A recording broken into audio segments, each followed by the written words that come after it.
ঝাকাস হয়ে গেল ঝাকাস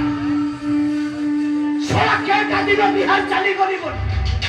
সোলা সাংবাদিকতা বীরপুর মামুକୁ বদନାମ କରି ସାରିଲାଣି କାରବାର ସବୁ ବନ୍ଦ କରିବାକୁ ବସିଲାଣି ବେକାର କେତେ ଲେଖୁଥିଲେ ପ୍ରେସଟା ତ ଚଳିଗଲା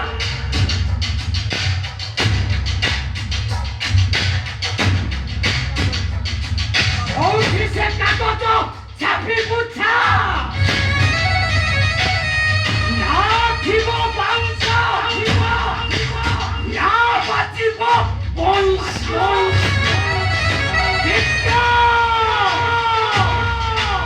विक्रम सिंह नाम है मेरा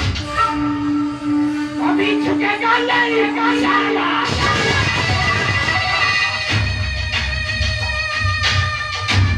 इनका पूरा कारण है ही गला राजा नमः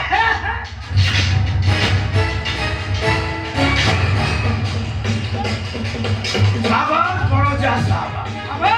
काम भली काम खंडे करी देखैछु एका एने ए दारूटा पी दे अब पी की जांच में ए भणजा अरे तू बिहार आसिया कथा सुनी गोटे भुवनेश्वर गोटे आइटम गान मगे हम अबे सीए की नाचिबो आ हमको भी नचाइबो बे अच्छा क्या